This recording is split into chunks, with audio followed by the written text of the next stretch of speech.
at us doing a thing together. Look at us doing a thing. Will there be a party about it? If there's a party about it, tag us in, baby. Whatever you need. Celebrate. Because that's the thing we'll do. We will celebrate you. I'm anti-Bill for sure. Anti-Bill for sure. 110% of the time, it works every time. Hey, y'all. Welcome to this episode of Hustlin' with Harges. I'm Courtney, a theater maker, sewist, knitter, nonprofit strategist, and certified TV nerd. I'm here with my co-creator and real-life sibling. What's good, everybody? My name is Tyrone. I'm a motion designer, 3D artist, animator, and self-proclaimed king of the nerds, and a card-carrying film snob. And yes, I am the younger sibling, which means I bring the innovation and the petty. This podcast is our creative living room, a space for deep combos, pop culture mess, entrepreneurial chaos, and sibling joy. Whether you're a maker, a dreamer, a burnt out artist, or just nosy, this show is for you. So let's build something dope together. So pull up, subscribe, text your cousin, and let's get into Hustling with Harges. Big Dog Courtney, what's poppin'? How you doing? I get to be Big Dog every week. Every week now is Big Dog.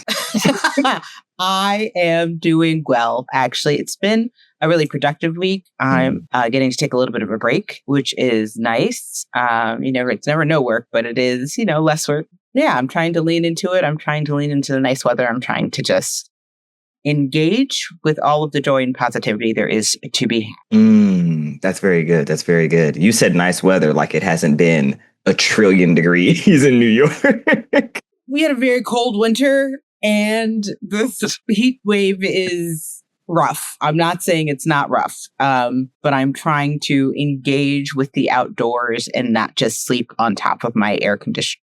How are you, bro? I'm doing good. I'm also trying to embrace the weather. It's also 1 trillion degrees, but again, we outside. I have been on a few block party Instagram videos and photos dancing and enjoying the summertime, because Brooklyn in the summertime is my favorite time of the year anywhere in the world. Brooklyn in the summer is such a unique, wonderful space. But I also do appreciate that I do keep seeing you on Instagram stories at various events in Brooklyn, just in places like in the background. Our own Harge base, Where's Waldo? Where it's like, is that Tyrone over there? Tyrone in the back.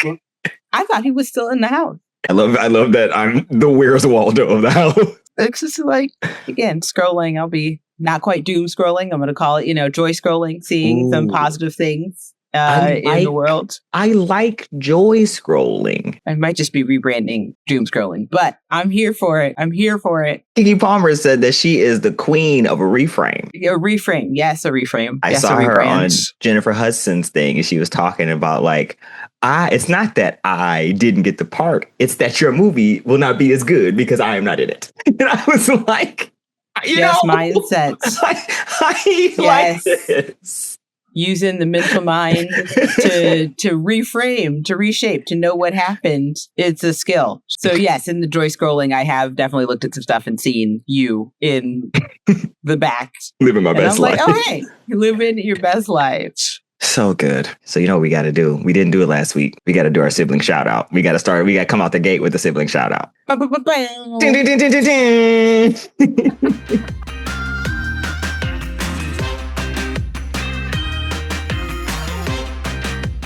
My sibling shout out for the week is my prototypical, amazing, ridiculous siblings of the animated world and live action world, Wednesday and Pugsley Adams. Excellent choice. They are weird, but they love each other. Absolutely. Wednesday, do not come for my brother. Wednesday is like will ride and or die and definitely kill for her brother. Yes, she's trying to kill her brother, but that's got nothing to do with you. That's my business. That's my business. This is us. That's what we do. You worry about you over there. Because if you try to get over here and cause any type of harm, it's over. I'll put piranhas in your bathtub.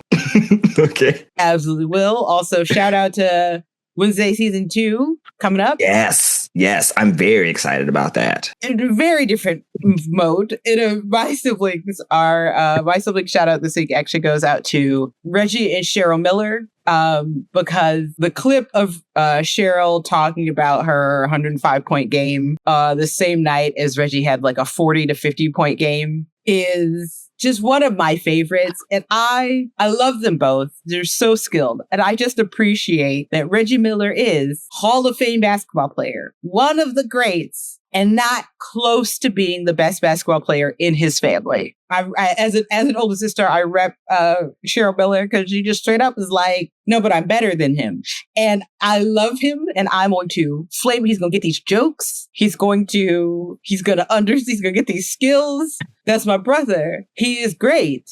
I am better. And that is just what it is. There's both deep love, deep competition, and a deep respect, and also recognizing that like Cheryl Miller is one of the greatest of all time. The interview she does, I forget where it is, but it's on like a basketball podcast. And when Reggie comes back and she's like, their dad is like, Reg, tell her how much Cheryl you got. And she was like, he's like, I dropped like 50 on her. And she was like, oh, that's cool. That's cool. And Reggie, she said that Reggie looked at her and she goes, cool. How many did you drop? And she goes, like 105. 105! It's an obscene number of points. And I just imagine you have to stay humble where you have one of the best games of your career and definitely one of his best games to date. And then get in the car with your sister and she doubled it and made him work for it. Made him work to get the number. Didn't dismiss his accomplishment. No.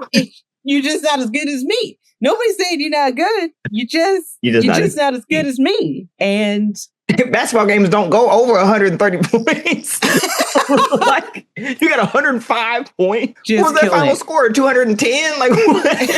What did you do? What did you do? I would have been high. Oh my God. If I had an amazing game and you came in and was like, I scored 105 points, I'd have been like, check up, Cheryl. Okay. Check up. Would have jumped out the car. Second got to the house. Put a car over. Anywhere near a court. No, we're doing one-on-one right now. Put a car over. No, I don't care that it's late. I don't care that we're tired. We're doing right now. 101. Check up. And we hooping until I win. That's what it is. We're locked in for the duration. Amazing. So because so good. Because we didn't do our sibling shout out last week, we also missed our dynamic duos of dynamic duos. And this is our countdown to get to either both or either of two of our favorite sets of creative siblings. Those sets are Debbie Allen and Felicia Rashad, and Jaden and Willow Smith. We'll take all four of you. We'll take individual pairs. We'll take it. We're working through it. We want it. So this is day 4 of our countdown to getting one or both of these sets of siblings on the show. Day 4 of our dynamic duo of dynamic duos. I believe it. We're manifesting. They're going to receive this invitation and they're going to want to talk to us about their creative processes, about what it means to be siblings and about what it means to make things that are awesome, both together and apart. I'm very excited for that interview. That's going to be a really great day. It's going to be a great day. With that, we're going to slide into our main moment. Now is the time for the main moment, the part of the show where we dig a little deeper. Whether it's creativity, culture, chaos, or care, this is where we pull the thread and see what unravels. This episode's main moment we call the Creative Couch, which is an exploration of our creative processes and current project. So we get to, as we always do, nerd out about what we're working on, but really think about the process for our current projects. I'm excited about this segment. I like this. I like learning about your creative process. Oh, that's fun. I really like learning about yours too, especially since they come from such different places. Our creative kind of impetus is very different. It's interesting to see like what makes you want to do something, what makes me want to do something, and where there's overlap. And so we're going to open with, I'm going to pull a big sister move, and this is Tyrone's question, but I'm going to make him answer it first because I'm the one talking. Is when you're doing a project, from idea to final project, what does it look like to you? So from idea to final project, it starts off really with like the inkling of, I think something is missing in some form of media. With Epic Flower Sack, I think it's because like there aren't a lot of like fantasy stories that are around Black and brown cultures, but with another thing like Hoot and Holler, which is Courtney's one of my favorite projects. It's the like lack of diversity when it comes to like true crime stuff, and like it's ridiculous and fun, but like it's also like deeply rooted in like Southern and Black culture, specifically like me and Courtney grew up in the Greek system. So there's a lot of like Greek, like Black Greek influence and inspiration from it. And it just starts with this idea of like, a lot of my ideas start off with, well, what if blank was a cartoon instead? I then take that to my friends and I bounce ideas off of that, or I take them to Courtney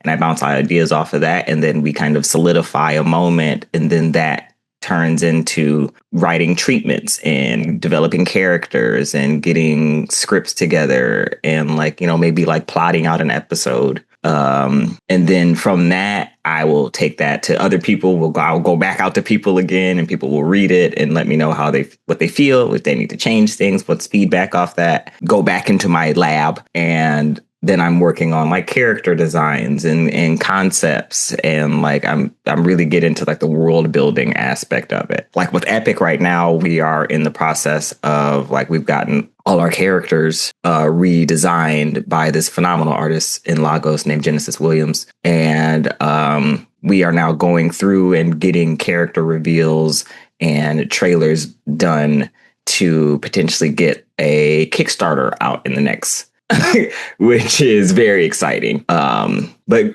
from and to let you know that from like idea to production for Epic Flower Sack has been a 10-year thing. So like the process, while it doesn't change over the course, depends on how long the process is. If that makes sense. Like the goal from A to B is still the same. It just depends on what's in between that takes the longest. That's outright like, in my head. No, I understand that. And that like, you're like, I know where I want to start. I know where this one ends up. And now it's like a matter of just doing it and how long it takes just to do it. How long the execution is dependent on the thing, on what it takes, on how long does it take to do? What is it? What do I need? Do I have the resources? Can my momentum stay connected to my like inspiration, right? Yeah. Can I keep it going? Can I get over the hump? And from project to project, it kind of looks the same. It's very much starts off, okay, like what if something was drawn or a video game? The process of building a treatment, and then either we put it on the shelf and wait until we get further along in both skill and expertise and like fundraising to then go bring that back down the shelf and go a little further with it, or we go all the way with it and we push it to as far as we can go without asking for help. You know why without asking for help? That's a good question. As soon as I said it, I was like, damn.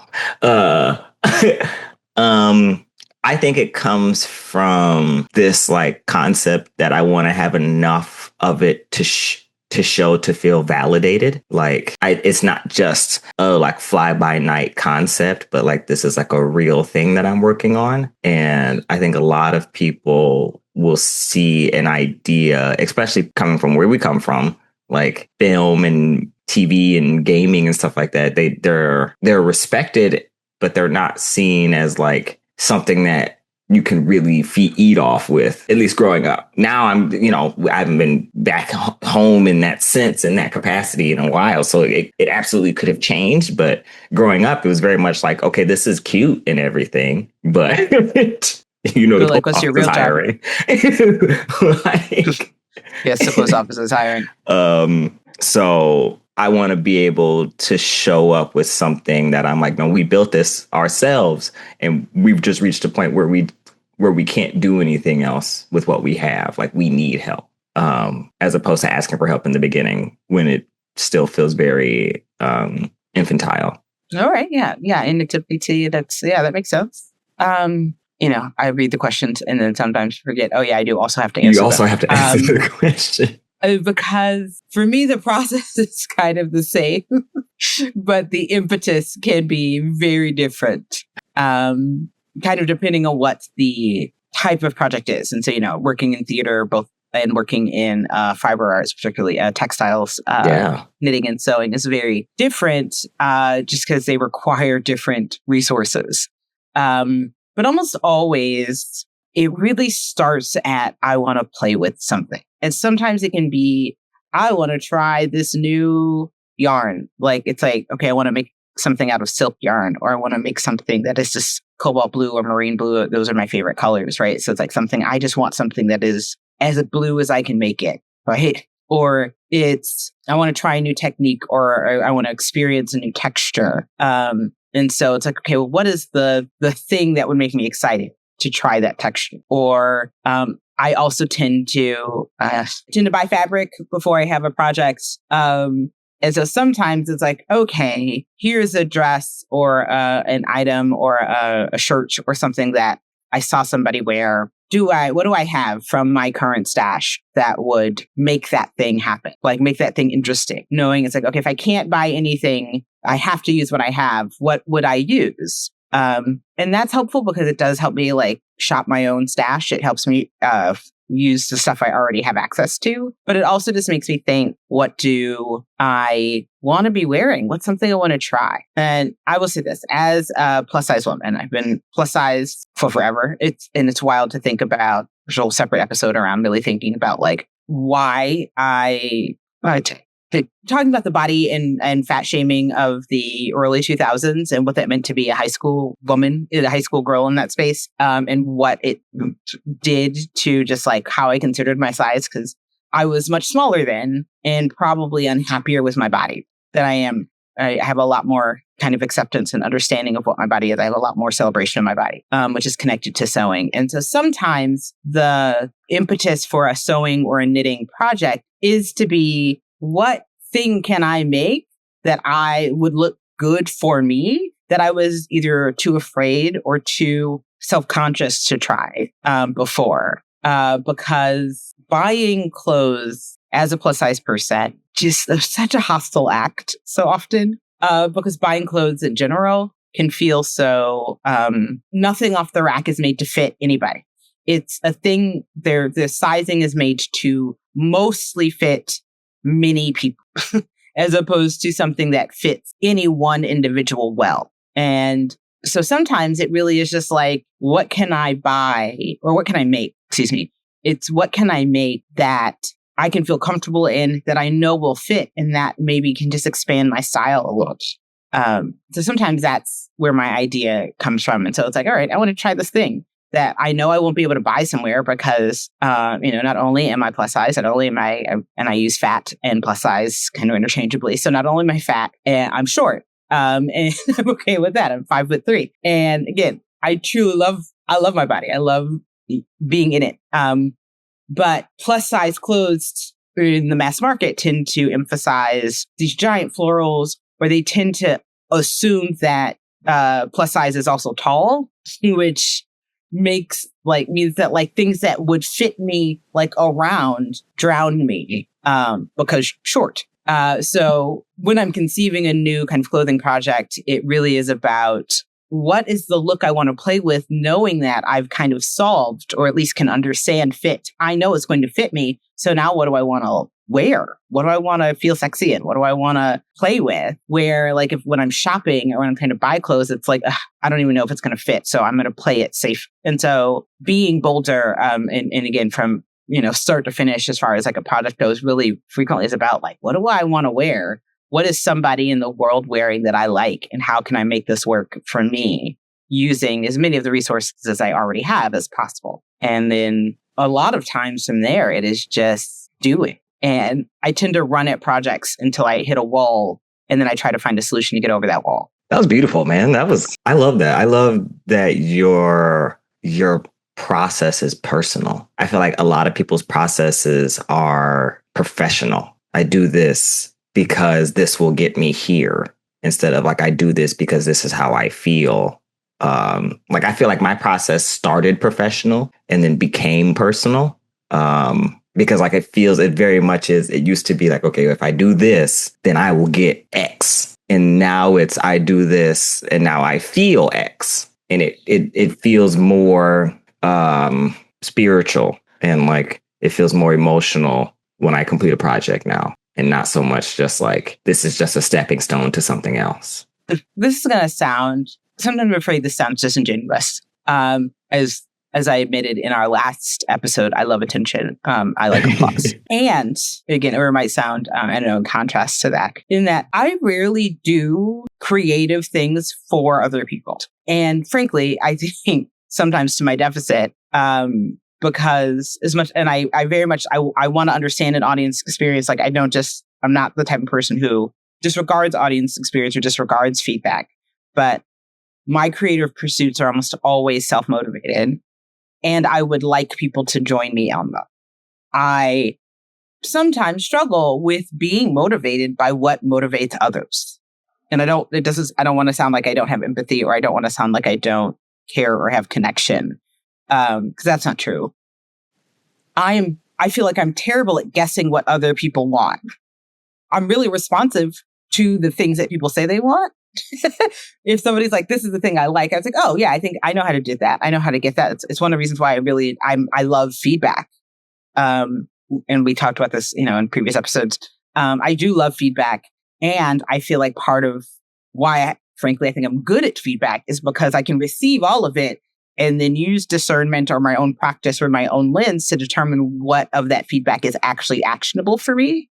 But I can hold all of it, as opposed to being like, oh, well, people want this, so I have to shift it this way. Sometimes I'm like, okay, enough people said that thing to where I'm going to consider it, and this is what I know I want it to be. Like I'm kind of immovable in that sense, where it's like, no, I had the vision, and there are ways in which I do that, and I think I can be lucky because people do frequently respond positively to the things I offer. But I struggle. Again, I don't know if struggle is the right word, but I am extremely internally motivated. And I think I'm a good collaborator. Again, I don't bulldoze people, but if I have a vision and I'm clear on what it is, that can be enough to keep me going to do the thing, and can give me both support, but it can keep me going. And so then I can release it into the world. And I'm like, hey, you guys, I did this thing that I'm proud of and I like it. I also hope you like it. It would be great if you like it. But while I was making it, or while I was engaged in it, I was not as concerned about how you receive it as maybe I should be. And so it's been interesting because, especially, later today, we're going to talk more about like promotion and networking. Yeah. It is interesting because I do feel like I struggle. I think I'm good at creating compelling, interesting marketing stories. And I'm not good at understanding what people want. I understand what I think is cool and what I want to do. And I'm happy to share that and create ways for people to receive and participate in that. But if it started like, well, what do the people need? Get the people going. I don't know what that is. You said something that I would like you to kind of dig a little deeper in, if we can go there. You said actionable feedback, as opposed to like, I think people hear feedback and they're like, everything somebody says to me, I now have to do. Oh yeah, as opposed to like somebody says something to me and then these are the things that I can do, that I also feel like will push the project, specifically talking about creative feedback, that will push the project to the next level, as opposed to what is somebody's taste versus like professional and actionable feedback. If you could, give me a little bit more on that. Absolutely. So I'm going to tell the story. So a few years ago, and it might be more than a few, because post-pandemic, what is time? Does anybody understand time? What is time? So a few years ago, I got to go to a discussion where Ava DuVernay was talking about her process. And she was talking about, if I'm not mistaken, it's been a while, so please forgive me for whatever god of fact checking if I'm slightly misquoting the story, but I will tell you my takeaway from it. But anyway, she is talking about, I believe, her relationship with her grandmother, and one of her grandmother's kind of prayers for her or wishes for her. And the conversation was about discernment. That's like, her grandmother wished her discernment, the ability to be able to kind of see clearly what is what and what is, and specifically what is actionable, what is useful, and what is just noise. And that talk back or that conversation really helped articulate something that I feel has always been true for me. And so it was also, it could be very possible to be my grandmother. I don't know which of the ancestors prayed for me to have discernment, but boy, I haven't. I am good at distinguishing, and I'm not perfect. I don't make perfect decisions in any way, but I am good at distinguishing, okay, what feedback is actually going to serve what I want it to, or my kind of vision, and what feedback is representative of, is a difference in taste or is a difference in style.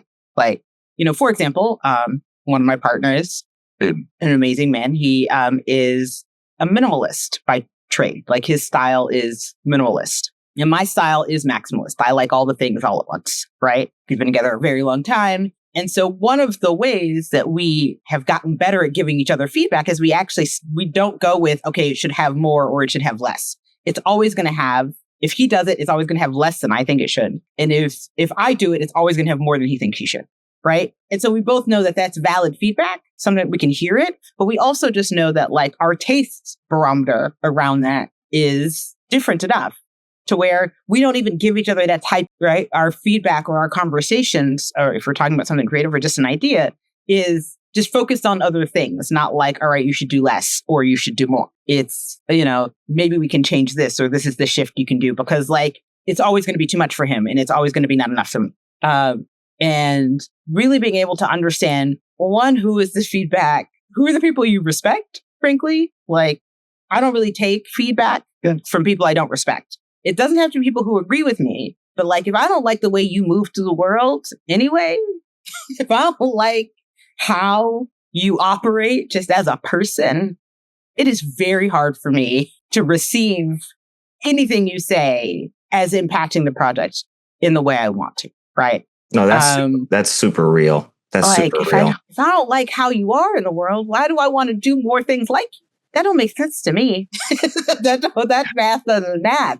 And we are 4 for 4 with the gym. But it's real life. And, I feel like every episode is going to have its Sinners moment. But like, that was also part of that's one of the things I think was kind of highlighted in Sinners, right?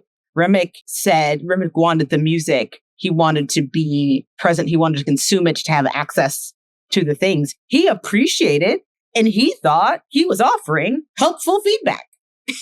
He's like, no, if you do this, if you join us, you can still make your music. I'm not going to stop you. You could do the thing, and you just have to do it with us in these conditions. He's like, why don't you let us in? Because, we're musicians. We can give you money. Like that is feedback. That's not critique, but that is input, where he's like, hey, you're doing a thing. This is how I think you should change it, by letting us have access to it. And that discernment was like, nah, fam, we're not going to do that. I see what you're saying to me. I see what you want it to look like, and I do not want that. And so I'm not going to give you access to it. And so that is what, like, everybody will give you feedback. Everybody will give you insight into how they think your creative process should be. And I'm not saying don't take any feedback, but I'm saying be discerning about the types of feedback you incorporate. Because sometimes it can be helpful also to say things like, I see why that's a good idea, and I'm not going to do it. And then and this is why. Just be able to work and articulate about like, no, I understand why it could take the project in that direction. There's a reason I don't want to try that, or there's a reason I don't want to. And it makes you both sharper in how you talk about your work. But it also allows the project to grow in ways that keep the integrity of the project, if that's in the way that you want to go. Discernment, the ability to distinguish the types of feedback, particularly again, from people who you respect or whose work reflects the things you want it to reflect. Like sometimes you might be willing to try more things from people who you're like, I don't know if I feel that, but I respect where you've gone, so now I'm going to try it. It's an opportunity to play, but discernment is figuring out what feedback is actionable and what is just noise. What is just a thing that somebody wanted to say at you that you're like, I hear that, and I'm not going to do anything with it. Okay. Yeah, that was really, I feel like I think I have good discernment. But I also take all feedback as something that needs to change, which is a thing that like I'm working on and I understand. But it does feel like, especially if it comes from like somebody I respect or like is in my circle, like I'll immediately be like, oh, then this is the idea. This is a good idea that I should do, instead of being like, well, let me think about it. Like, how does it feel for me to have to change this feedback or to use this feedback, instead of like, how does it, I'm immediately thinking that your idea is a good idea, instead of being like, well, which direction do I want to take the project? And if the direction is in line with what your feedback says, then fine. But if it's not, why would I do it and then like course correct on a thing that I don't think needs to be course corrected? That's a thing that I really appreciate, the like dissection of actionable feedback. Yeah, well, because everybody will have opinions. I say this all the time. Hey, if you ask me a question, I will give you an answer. Is that answer informed or supported or aligned with what you want? No, is the answer. And I recognize that frequently, like my solutions to anything, regardless of creative or not, like are informed by my experience, right? Like, yeah. There are some things like frequently if somebody's like, I have this problem, my first question is going to be like, did you talk to somebody about it? Did you talk it out? Did you communicate? I'm an extrovert and I'm a certified yapper, as they say. I will talk it out. So frequently, like my first solution is going to be like, did you say some words at it? And other people are like, maybe there are different ways to do that. I get that. People don't have to take that advice or take whatever solution I would offer, because some people just may not be inclined. I'm deeply comfortable with like conflict. Mm-hmm. I'm not confrontational necessarily, but I'm also like more likely to say, hey, I feel like we have some beef or something is happening here. Can we talk it out? Than the next person who may be like, that feels like a little aggressive for me. And I'm like, I just asked a question. Yeah. And so, there is a calibration on like in talking to people who you get feedback from, what is the type of advice they might give? I'm not saying you don't have to write scripts for people in your head to like actually talk to people, be in conversation, but also understand that there are things that are, that are connected to just people's own personalities and inputs and practices. And so, so part of discernment sometimes is understanding, okay, what is the type of advice that they're going to give? What is the nugget that I do find actionable in what they're saying? Or do if I'm feeling really stuck, if I'm like, I can't move in this way, then I'm more likely to take like somebody's advice wholesale just to kick the tires a bit. Yeah. Right. Just to be like, oh, I got to try something else. All right. This didn't work at all. Great. You said flip it upside down. All right. And especially in the age of like digital work where you can undo quickly. It's like, I'm going to, a control Z or command Z on something will every day. I think the person who created control Z every day. I think they know what they were doing. Yeah. And so, so even like with knitting or sewing, like sometimes it's just like, all right, I'm going to try it this way until it works. And if not, knitting's a giant knot. I can just take this out. It's annoying to take it out, but knowing that it's reversible allows me to go forward. Sewing, sometimes it's harder. You can't uncut something, but sometimes you can sew it or you can patch it or you can figure it out. Like you can find a creative solution. Yeah. And so, I try to use discernment and then a little bit of play. Like, let's try it. Let's see if this might open up something for me here. So discernment isn't just ignoring feedback or just picking only the good feedback. Sometimes it's like, all right, what is the low stakes way I can experiment or try this feedback to see if it gets me where I'm going? It doesn't have to be a complete revamp of the whole project, but I'm not opposed to spending a half a day sometimes going down a route based on some feedback and then being like, you know what, actually that didn't work out the way I wanted to. Or I learned something. It wasn't quite the thing I wanted, but I did get some more information and I might have,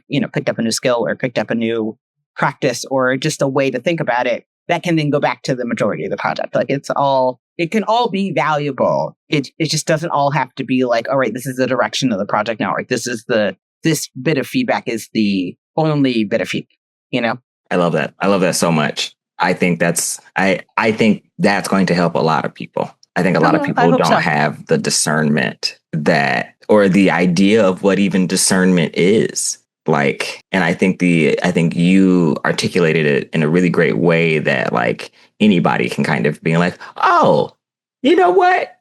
They do be on some BS. So I don't know why I be listening to them anyway.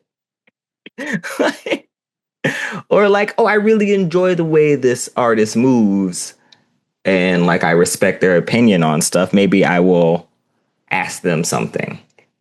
And you know, I think it's going to be very helpful. Well, thanks, bro. Yeah, I'm very much on like, if your life isn't set up the way I want my life to be set up, or if your art isn't set up the way that I want to be set up, why am I, not that you can't offer something valuable, but like, yes, you built a life that I don't want. You built a type of project that I don't want. So I don't understand why we would be aligned in how I want my creative process to work. It's so true. Yeah, Elon Musk can't tell me anything about how to do anything. Yes, he has a giant pile of money, but I don't like anything about how he moves through the world. Oh man, I saw somebody on TikTok said, "Are you a rich dude, or are you just a lame with a lot of money?" And I'm like, well. Yeah, no, yeah. There's nothing I can learn from him, because all of his lessons have got him to this point. Yes. Sitting on a bunch of money. Yeah. With nothing really to show for it. And, you know, your first lesson from Elon Musk is, you know, benefit from apartheid. And then right. You got to do that first. You got to do that first. And I don't want to do that. That doesn't sound. You got to do that first.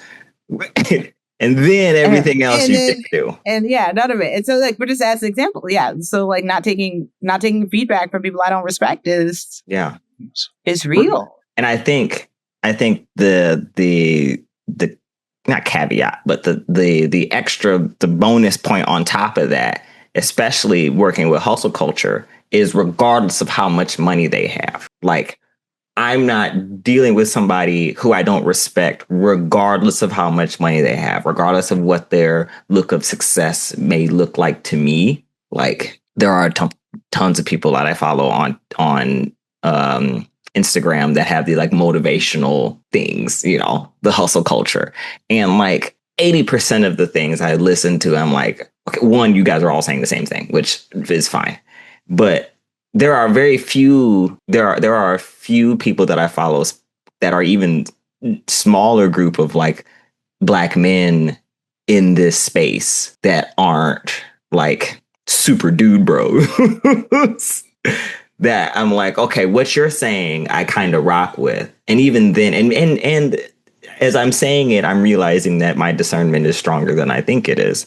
Because I'm listening and I'm like, okay, I'm not really vibing what you're saying, but some of the things you are saying, I can kind of extrapolate and like piecemeal together. That makes me feel you don't sound like a complete idiot. Yeah. So picking and choosing is helpful, where you're like, okay, I see, I can take some of this. I do like this concept. That's garbage. I'm not going to deal with that.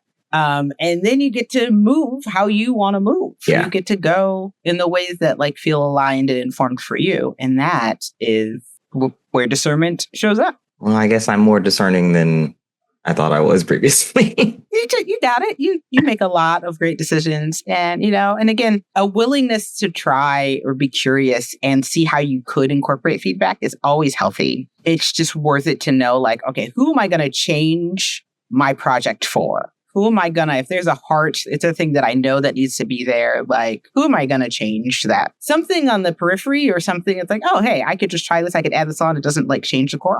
I can take a bunch of feedback on that and I can incorporate that as well. It's like, okay, but if the point is X, who are the people I feel will truly get X? Mm-hmm. Because there's sometimes people will give you feedback that is about changing X, changing the heart of the thing. And I'm like, no, Gotcha.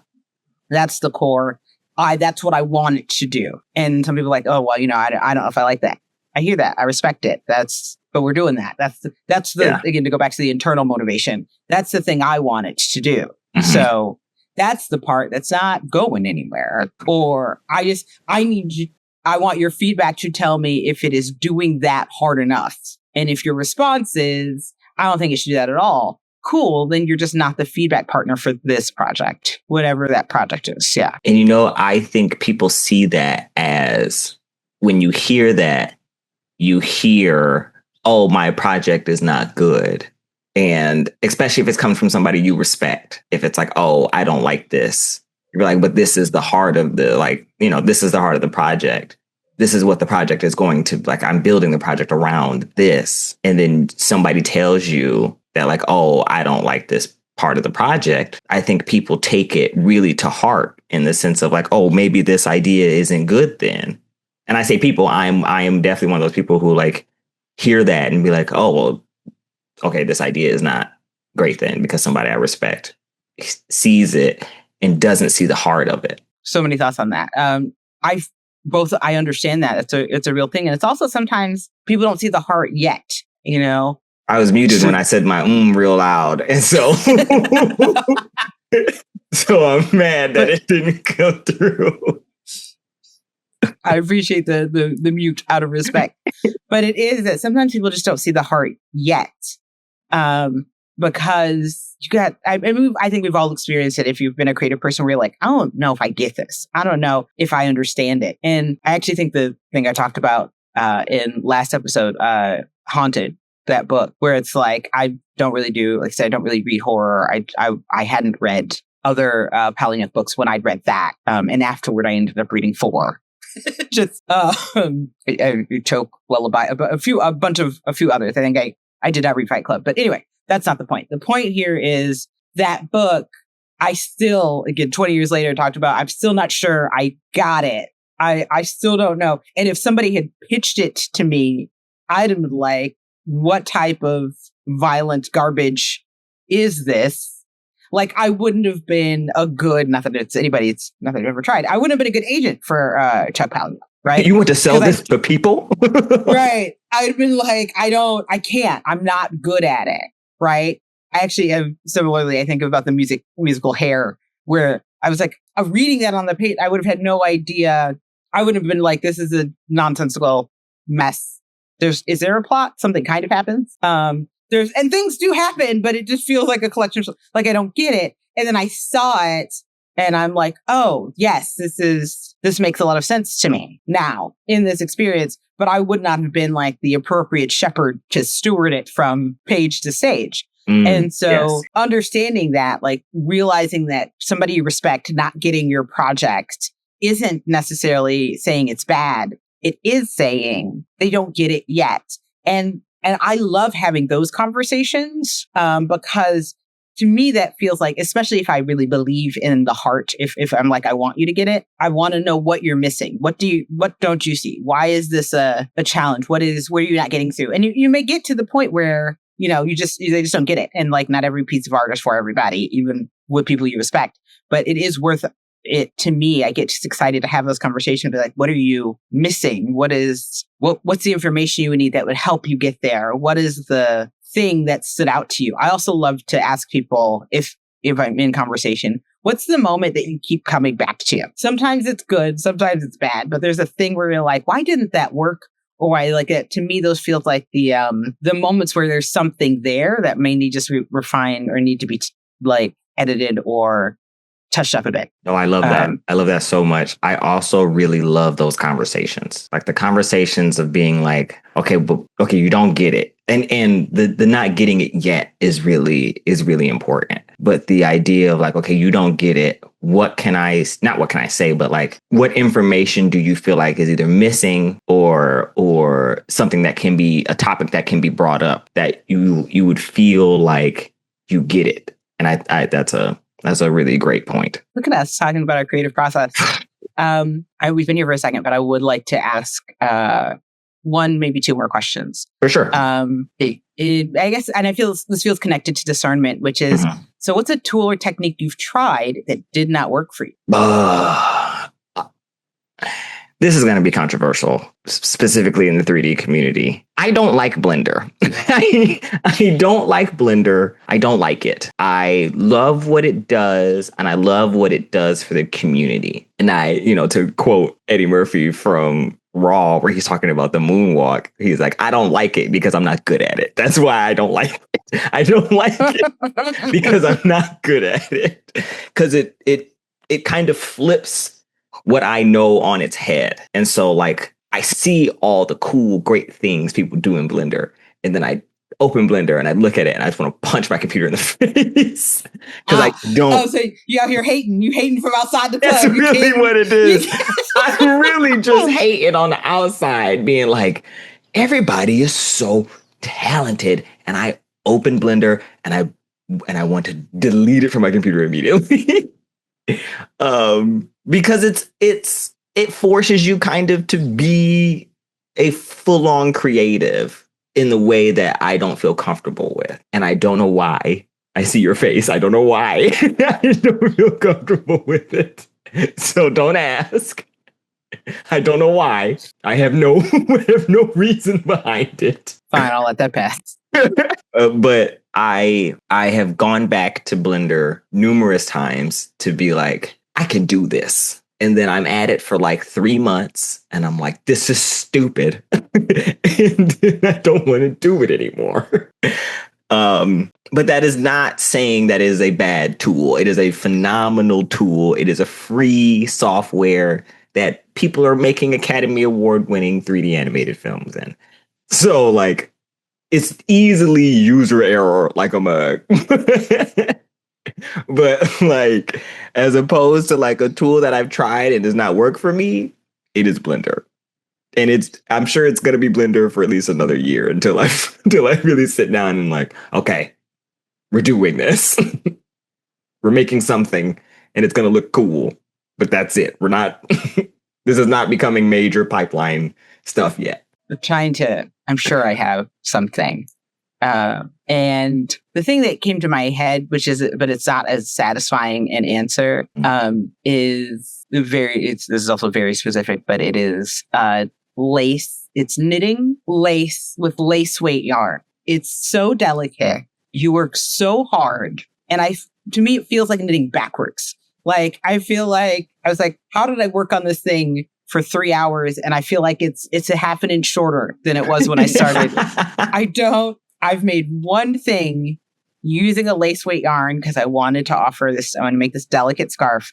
And it feels like it took me so long. And I feel like I worked on it and it did not change. And I was just like, it's like inverse. It's like a time suck of some way where it's like, the knitting wasn't even that complex. But because the yarn was so light and it's a beautiful yarn. The product turned out great. But I was like, okay, this one lace project, and again, lace weight, because knitting lace patterns, I actually really like. I like the complexity. They change up quickly. They're fun. But using lace weight yarn to knit something is crazy to me. I was like, this is all the worst parts of knitting. It's none of the reward because it's just so labor intensive because it's so tiny. And so you get the tiny needles and you're moving things and you do 3 rows and you're like, great, that is a 1/4 inch of progress. And if you're making a scarf, they need to be so long. And you're like, I can't be here. I'm going to die here. I can't do this anymore. And I see the downside is I see these beautiful, intricate, delicate, like gossamer style shawls that people make. It's just so light and lovely. And I am just like in deep awe and couldn't be me. If somebody was like, hey, we will pay you a salary to like live the rest of your life and all you have to do is knit lace weight thing, I'd be like, so the salt mines are where? You point me in those. I can't. Yes, salt mines. Point me to that one. So I was like, here you go. We're going to pay you to sit here and knit in lace weight forever. You can't knit anything else. You can knit whatever you want. It just has to be lace weight yarn. I'd be like, okay, but what if I pay you half to leave you? Right. What if we do less and I can knit anything else?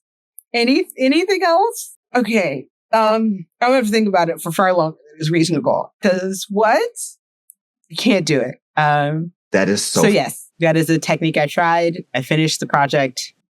I literally, I felt like I had to like wrap it in love. I had to like do a little ritual over it to make sure that like my my hate of it didn't like go into the project before I gifted it to somebody, because no, can't do it. It's just tiny. Amazing. Okay, but on the contrast of that, what is a tool that you really love using? What are some tools and some apps as for the digital side of things? Great question. There are a few, and I've talked a lot about knitting and sewing this week, but I really love, actually, I'm going to name 3 things that are great. And so the first 2 are apps that help me organize my creative projects, particularly one for knitting, one for sewing. One is a really popular one. It's called Knit Companion. It's for iOS. I think it also actually is now out on Google Play, but I know it was primarily for the iOS systems. But it's amazing because like knitting and sewing are very manual processes, right? And it's part of what makes them fun crafts. It's part of what makes them like something to particularly a response to the digital age, where you're physically in the world, manually sewing, knitting, making things. However, the hard part is like patterns and organizing all of the stuff takes up so much space. It's so much paper. It's so, it can be really tedious because like knitting patterns are grids, frequently with patterns in them. And so you have to go line by line, row by row. And many of the old school knitters, more power to them, have some really great tools for like managing that in the physical world. Like you take your paper, you have your highlighter, you cross off the thing. And I am not a child of the manual world in that sense. Like I want to be able to have my thing be out in the world, the thing I'm knitting, the thing I'm sewing out in the world. But I need like my patterns and my instructions or whatever to be digital. And so Knit Companion is amazing in that you can upload your patterns in it. You can set some buttons and some fancy settings and it'll like move down the grid for you. You can also change the colors so you can get a sense of what your project color-wise is going to be. You can create some automatic repeats. So if you have like a section that you have to do a bunch of times, you can set that repeat. And so it goes through and I'm like, yes, give me that type of digital support while I'm knitting. And so it allows me to both take the knitting and like my iPad or something anywhere. The kind of equivalent, they do slightly different things, just because knitting patterns and sewing patterns are different, even though they're both paper, is an app called Stash Hub. Stash Hub is for sewing projects, so I can store all of my fabric in it. That's great because then I can browse through and like see what my fabric is. You can put how much, where I bought it, get a little picture of it. It's great. I can also put all my sewing patterns and I can sort those by type. So here are my skirts, here are my dresses, here are my tops, here are my pajamas, here are my whatever. And so sometimes I can be like, I really want a pair of pajamas. And I go through, right, these are all the pajama patterns I have. This is the type of fabric I need. And I can do some planning again on my iPad or on its web app. Super easy. So those are 2 tools I love. And the third thing, I know you didn't ask for 3, but they are all connected, is one thing that has single-handedly changed how I sew. And it is projector sewing. And that is where you take a projector that can project onto a table, you calibrate it to be in real size, and you project onto your cutting mat, onto the fabric, your patterns. So like sewing patterns, if you've never encountered a sewing patterns are generally thin pieces of paper, but they are all real size because you lay them on your fabric and you cut around them to get the pieces that you need. And so imagine for anything that you need to sew, it needs several human-sized pieces of paper, right? And spoiler alert, they don't really make human-sized pieces of paper for the regular consumer. And so what you end up having to do is either get them printed professionally by their printers who print sewing patterns. They do excellent work. I've worked with a few of them. Or you print it puzzle piece style on 8.5 by 11 pieces of paper that you then have to tape together. That would drive me crazy because that printing, cutting, just the paper before you cut out the actual thing can take hours in and of itself. And God forbid you gain or lose weight and then you have to cut a different size of the pattern. It was enough to drive me insane. And a lot of people enjoy the cutting process, and a lot of sewing, professional tailors will tell you a lot of sewing is cutting, because if you cut the wrong size, you can't sew it together. It doesn't, you got to make sure that works. So I'm in no way dissing cutting as a process. But I like to change it up. Sometimes I want to shorten it. Sometimes I want to adjust it. Sometimes you want to like let some things out. Sometimes you want to let some things in. You want to just make some adjustments. So digital patterns, PDF patterns, you can adjust. You can match the size and you project it onto the fabric. You cut it out, and then you don't have to store a whole bunch of paper patterns. And you can make your edit online. I spend a lot of time. I work in Affinity Designer, which I really like, and I can make these edits and cuts. And it made sewing so much faster because I was able to make the adjustments I needed to make it to sewing things together and wear the clothes that I was making, like knowing they would fit, knowing that the measurements were right, and still being able to like deal with these real size pieces, but digitally projected onto the table. It was probably the best investment in my hobby, and it just took my sewing to a next level because I got to do it more often, more effectively. Is that something that is affordable for like an early person getting into textiles? That's a great question. And the answer is yes and no. Okay. Yes. Some things there's some things that are specific to projector sewing that can be expensive. And so ideally you should buy a used projector, which can be, and there are a few different ways depending on your setup that determine how expensive it's going to be. But on the expensive end, it can be about a $300 initial cost, which is not bad, but I understand can be a lot. And there used to be more. There were some fancier projectors made specifically for sewing that were in like the $800 range, and they didn't really sell that well. So about $300 is probably what you should get. And that, for me, that was about what it cost me. It cost me about $150 for a used projector. You should always buy used because there's a great secondary market on projectors. And it was like probably like $50 to $70 for a stand. I have a rolling TV stand that the projector is mounted on, and then cutting mats, right? You need a surface to cut on. That's what we need. Sewing, if you're interested in sewing, regardless of projector sewing or not, you need a place to cut your fabric. So it can be expensive depending on what type of thing you want for that. In my setup, my sewing table is actually probably the most expensive thing I bought because it folds and goes away. You can get much cheaper mounted projectors, things that don't have to be flexible, that you can just put on your ceiling, like over your table. And those you can get a really great one for like $60. Those are more labor intensive. Yeah. But if you have a bigger sewing space that doesn't have to adapt, where if you have a permanent sewing space, my table can be right here. Yeah. You can mount that.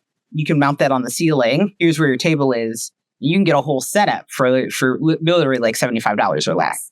So it kind of depends on, this is one of those things where if you have a house big enough to have a permanent sewing space, projector sewing is cheaper. If you are in a space where it has to be adaptable, or you can't install things in the ceiling or on the wall or something like that, then you're going to have to buy more flexible spaces and more flexible materials, and those are a little bit more expensive. Very good. Projectorsewing.com is a really great resource to go look at that. We'll be sure to add that in our description box. Description. You'll probably see it right here. And then... Nice. And you can also... There's a really great Facebook group called Projectors for Sewing that's where I learned a lot of the information. And you'll probably see that right here. Great. Took a lot of time, but those are some really great tools. Tyrone, what are some tools or techniques that you're using now that you do? I will also name 3. I'll name 4 because 2 of them are kind of like a package deal. So the first thing that I really started leaning into was templates, especially when it came to design work. A lot of freelance work comes from stationery and event flyer work, a lot of promotional marketing materials. And for the longest, I was building them from scratch, which was labor intensive in its own right. And then I found this website called freepik.com. I want to make sure I give you the right one because it's PIK, which is right there. Yes. So it's freepik.com, FREEPIK. And they have an assortment of templates, of stock images, of font animations. They recently have 3D, they have 3D models. They have some type of AI generation, which I use, but I don't use a lot. But it is essential. It's the first thing I open up when I log into my computer. 2 of these are the first things that I do. It is Freepik, which I use a lot for flyers. I use a lot for font choices. I use a lot for like early concept work. And it is free, but there is a subscription base, which gives you a lot more options and more download. It increases your download limit. It has been a godsend for me. In that same form, there's also Envato. And Envato Elements is a subscription-based platform, which is a lifesaver when it comes to a lot of the motion work and sound design and basically anything you need if you have $20 a month. Like, if you can get $20 a month, you can get an unlimited download system. And I love Envato. Envato is one of my favorite things that I've purchased. I've introduced Courtney into it. Courtney loves it. Absolutely, it's so good. And they also have 3D. They also have 3D models. They have a lot of. I use Adobe After Effects primarily in my motion work. So they have a lot of like templates that I can pull from and kind of Frankenstein my own projects. But they are amazing jumping off points. And lastly is this twofer, which is for my 3D artists out there, especially looking to get into character design and animation, there is a free rigging tool called AccuRig, ACCURIG, and it is done by this company called Reallusion. And you can upload your character, you can rig them, and then you have a fully rigged character that you can then animate by hand or using the other thing that I like to use is ActorCore, which is their motion library, which is not free, but is relatively inexpensive. And they have all of their motion in there is either hand animated or motion captured by their own motion capture studio and motion capture artists. It is wonderful. It's easy to be accessible for beginner artists. It is a lot of how we animate Epic Flower Sack right now. Considering we're such a small studio, it cuts time down almost in half for concept work, and it's affordable. You're talking some animations are $1.50, $2. You can get packs for like $200, but they give you like 70 different animations in it, and it's extremely helpful. I love Reallusion. I love the community that they have built for specifically independent artists. A lot of artists that I follow use Reallusion. They use ActorCore. They use AccuRig. And a lot of them are also based in Nigeria or somewhere else on the continent. And people just swear by them. I love them so much. It's an extremely great way to start your animation process. That's my theme. Thank you for coming to my TED Talk. Courtney, I have one last question for you. And this could be super quick because we've been in this for a minute. What is a tool that you want to try? That is a great question. Yeah, because I love cool new shiny things. I love a new tool. I love a new fancy anything. All right, so I hope I'm not taking your answer, but you can also share this answer in that. So a friend introduced us to this camera, and it's the DJI Osmo Pocket 3 vlogging camera. And it is it is the most influencer looking shit I've ever seen. It's so cool. It's tiny. It has this like rotating gimbal. It there was this great stand. And I am not an influencer yet. But I love the yet. Say you're calling it. We're gonna do it. But I was like, I've always actually loved cameras. I wish I had, if I had time or money for another hobby, I would probably look at photography or filmmaking. I like it. I enjoy the things that my iPhone can do. But this camera just seemed like, this would be a really great way to expand our various creative ventures. Both, I do document my sewing projects. I do want to do a bit more content creation, just video-wise, around my consulting practice, around giving folks helpful tips and tools for managing their business or their creative projects or really thinking through them. And so, yeah, I am kind of crushing on this camera. Ain't nothing kind of about it over here. I'm big crushing. I'm liking stories. About to send the camera a hey big head. The hey big head. The camera's dope looking. It's really good, man. It's really cool. And the like little showcase that they gave us was awesome. It was so good. It follows you around. The quality on that thing was insane. And if you're on YouTube and you see this, it's like this big. Like it's not that big. It may be a foot and a half, maybe. It's not that. And I'm certain because we are not influencers that we are late to the game. I'm sure all the cool YouTube kids are like, whatever, that was so 2022. Sure, I received that. And I think it's dope. And I like it. And I want to right. Give me that. Yeah, that is the thing I'm really interested right now. There's nothing else that I'm really like, oh, I really need to get my hands on this thing right now. I feel really resourced, which is great. That financially, y'all can pay for whatever. But I feel really resourced as far as like tools and things I want to do. Actually, I will offer, there's one technique I want to try. So if the camera is the tool I want, I've really been interested in the concept of illusion knitting. Please elaborate on that. That sounds fantastic.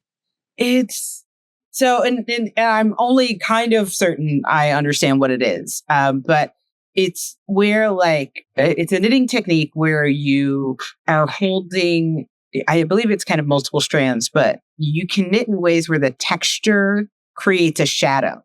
So it looks like all red in one way, and then you can like tilt it, and because of the raised texture, you can actually see it's like white the other way. Or sometimes you can have little illusion messages, or you have sections where like you can do like, I'm going to share something that I saw that was super cool, but I also want to be really clear that it's trans brights here forever, all the time, support trans people. And there's a certain wizard property that has some knitting, that has a book of knitting patterns that I bought before we realized the maker of the knitting patterns is not terrible, but the initial IP is terrible. So I'm not going to name her on the space, but we know what I'm talking about. But I am going to mention one of the characters, which is there's this great scarf that has the dark mark on it. And so it just looks like a black and gray scarf. But when you turn it, you can see the full Death Eater mark on it. And I was like, that is kind of so badass. Cool. And so it's illusion knitting. I'm interested in that. Like, what is the type of thing to have the kind of scarf with a message? Probably not that one. But where you can create, just an interesting like code, or just create. I'm really interested in how I'm using this thing, which doesn't really have a lot of space for illusions, since it is just not how you get that illusion texture like that. I find that really fascinating, and so that's a technique I'm looking to achieve. That's really cool. Yeah, I would love to see what you could do with that. That'd be really slick. A tool that I'm excited to try to like really dive into is the Unreal Engine. It is crazy powerful and it's free. So like it's also there's no reason for me not to really be diving headfirst into this. And with that, a technique that I really want to try, which I don't think I have the resources now to do, but is to do virtual productions, which is where you have like, instead of having a green screen, you have this like an LED wall that you then can just project a 3D environment in, and it's perfectly lit for your scene with live people. They do it on like The Mandalorian. They do it on like Dune did it. Like it's such a really cool technique, and it's something I really want to learn how to do. And that's on my list of things to learn. That's awesome. It really looks really cool when it's done right too. And I'm like, I can just, that's my delusional thing, is where I can look at something and be like, I can do that. And like, But you're totally like, can you? And you're like, yeah, I could do that. That's no problem. That's light work. And it's, but it's like $1 million production with a 100-man team. And I'm like, I can do that by myself in my room. So, yeah, that's where I am. Delulu is the way to be. Delulu is the Salulu. Okay. The Delulu is the Salulu. It'll get us through. It's bars. Bars. Fantastic. So this next segment, I'm glad that we're bringing it in. This is a brand new world premiere. I don't like you. Yes, you do. Yes, you do. But this segment is called, come look at this real quick, which is like a brief opinion and speculation on rumors or like bits of pop culture info that me and Courtney have found throughout.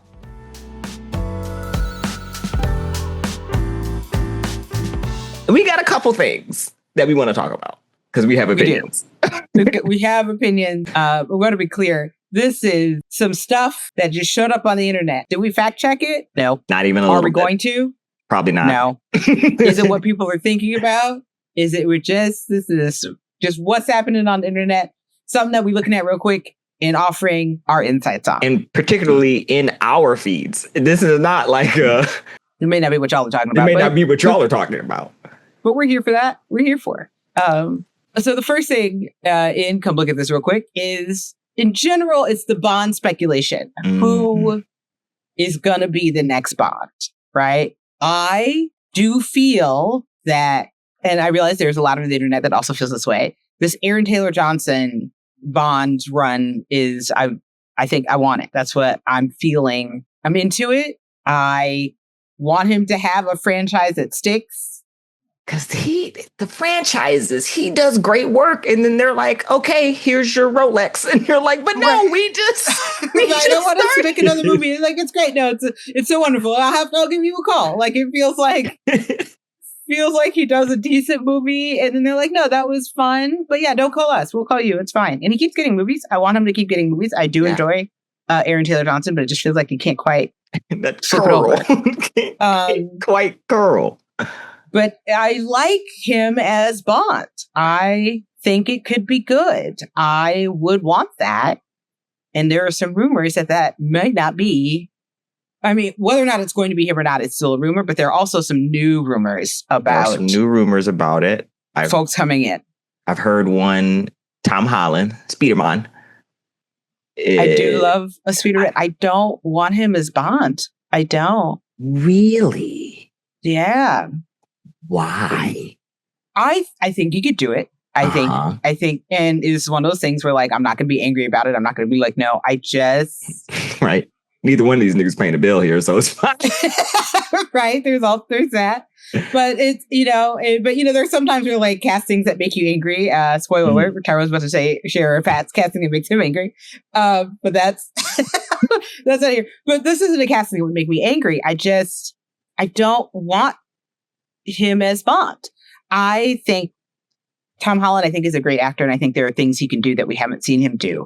I do think one of the things that makes him really good, and one of the things that makes him super marketable, is the natural charisma and likability. Like, he's really good at always looking like he wants to be wherever he is, right? Like him just, even as Spider-Man, which I know is such an iconic portrayal, but like as an actor, his ability to fully inhabit the spaces he's in and to kind of invite everybody around him to also be there is a thing that I think makes him really, really good at what he does. Bond has to be aloof in some ways. He has to feel a little unattainable, right? Where he feels like he belongs in places. Like Bond's power is he always looks like he belongs where he's supposed to belong. And he makes you feel like you aren't quite sure you belong, right? Am I cool enough to be here? Because if that guy belongs here. If that guy's here, I definitely don't need to be then here. Do I?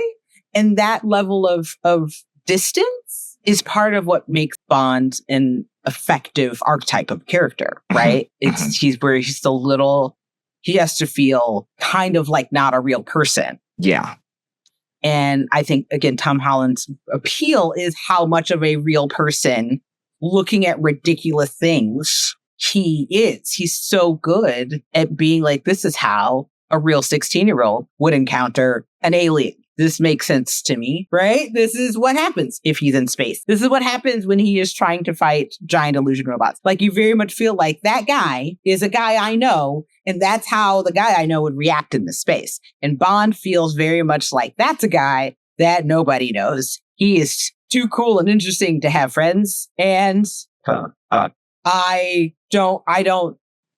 have no doubt in actually Tom Holland's capabilities. I just really like his accessible character things. And I think that would change Bond in a way that I don't know if would be good for Agatha. So I have two things on this Bond situation. One, yes, happy here. You've described Tom Holland as this person, and I believe that the antithesis of this person is Bruce Willis. But that's Bruce Willis looks like he never wants to be in anything that he never wants to be there. And his ability. This is the inside. I'll be quick in that Bruce Willis's ability to never want to be in whatever situation he's in and still be interesting and not feel aloof or distant is actually it's a really hard skill, because as an actor it's really hard to play I don't want to do this in a way that's not one note, or that doesn't like or in a way that doesn't like limit how your other actors, your co-stars are relating. And so the ability to be like I don't want to be here and in a way that still gives a lot is actually a testament to Bruce Willis's skill. So I get it, yes, but Tom Holland definitely much feels like he's like, I'm just excited to be here wherever we are. And Bruce Willis is like, to be here. I don't want to be here at all. I don't want to be here at all. Where it does not matter where it is. They are in the exact John same McClane place. and Corbin Dallas, separate people, very much on the I just want to go home. If death becomes her, he's like, why am I stuck with these two crazy ladies? And two, there is also talks of Damson Idris playing Bond, which I am not upset about. I want to be very clear. I'm all about Black people getting checks. I'm very excited. If he get this, I would not be mad about it at all. I feel that James Bond should be played inherently by a white man. I'm going to say this, and I understand that some people have just ruffled their feathers. Yes, episode 4, we get canceled. Oh, no. Which is upsetting. I'd be very upset about that. But I think it's mainly because he has to be in places where he both can blend in and a little bit stand out. And I think that's very hard to do when they were talking about like Idris Elba playing Bond. And I'm like, but there's going to be a moment where somebody's like, have you seen this man? And they're going to be like, oh yeah, he's over there. Because he's giant and chocolate in a casino.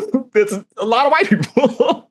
That's so real in that it's like, it's actually not, I'm not going to refine the thing you said, but I am going to expand on it in the sense of like, the reason a Black Bond is a challenge is because of the actual racism of the world, as opposed to skill or capacity or anything. It's the fact that like Bond, like sneaking into secure locations or whatever, like that is just in fact not a reality for muscular Black men, for Black men in general, but particularly for like the Bond dieseled out brolic style Black man that he would need to be. Like even watching, this is like Courtney, why is this related? And I promise you it is.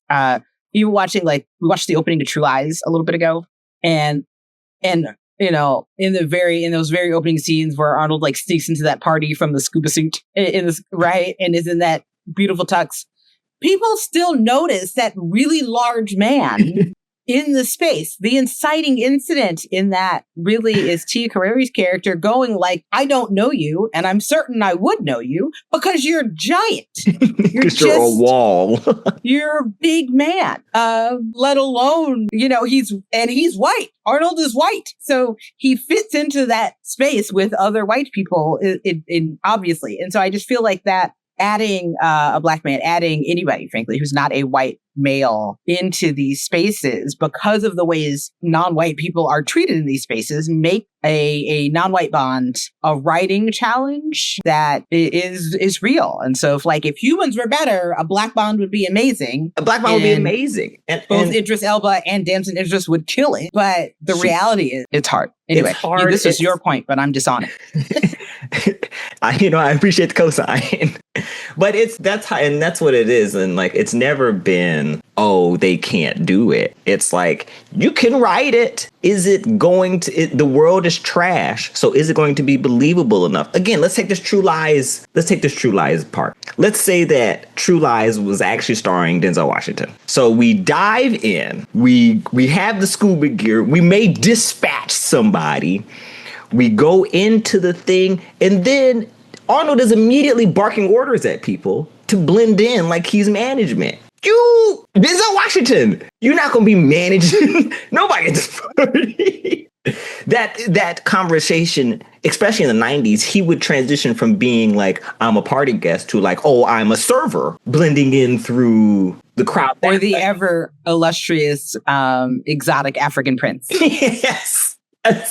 Always Prince Babatunde. Right. There's always some type of generic African prince. Because again, the racism says that the only way to be a royal Black person or a rich Black person in that space was to be not American, was to be of foreign origin and not British. They were like in very specific ways. So no, I get it. It's the world has made that a really challenging proposition. And to close out this Bond thing is that Denis Villeneuve is directing this Bond movie, which is going to be amazing to look at. It's going to be beautiful. I have questions about pacing. They aren't judgments. They're just questions. They're just questions. They're just questions. Questions about pacing. They're just questions about pacing. What are we going to get? How are we going to do that? And it's going to be 4.5 hours and 7 movies. Right. I don't mind a thoughtful Bond. I don't mind a slightly more pensive Bond. Maybe we can speed it up a little bit. It doesn't have to be a lot. I'm not saying I'm not trying to mess up your flow. What if we just what if we cut 10 minutes now? If we could just cut 10 minutes off. Because you make great movies. It's not a criticism. And you're doing the thing. What if we could you let things breathe? What if we let them breathe just a little less? Not a lot less, just a little less. What if we make a movie? What if we make one movie 3 hours, but we cut a movie? How do we? Okay, this movie is 4 hours, but we only got 3 movies now instead of 5. Right. So this is all I'm saying. Okay. I'm not or negotiating. Danae, it's just you and me. We're just talking. What if the opening Bond mini movie? Let that breathe. Let that go. Let it put a lot of your artistry right there. Yeah, and then tighten that back end just a line. Right. Yeah. But that opening, that scene, get the cinema we can watch. Give me vistas. I love a drone shot. I love some, pensive staring off in a distance. I like close up on some eyeballs. We can do all of that. And then when we get into the plot driven portion after the first, there's always the Bond mini movie at the opening of the Bond movie. When we get into the main movie, just keep it snappy is what I'm saying. Just right. That's what I'm asking. That's nothing wrong with that. You're not asking. You're not asking for the moon. I don't think I am. Fantastic. I did learn something. This is a new thing we're just adding to this. We in our list of things. I just saw it this morning, and I waited to tell you this now. Is that Michael Bay is making another Transformers movie, and I'm very excited about it. Okay, Michael Bay movie. That is exciting. I'm probably gonna watch it. I do love a good Michael Bay spinny camera. Just sometimes it gets a little too much, but I put it on there, spin that bitch around. It's fine. And I do enjoy Michael Bay movies ish. I like the action. I like the visual. I like a pithy one-liner.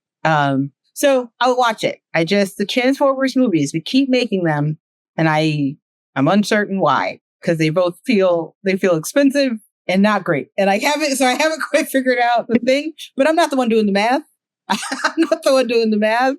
But the point you made of expensive and not great is strong, because they're like, okay, who keeps greenlighting these movies?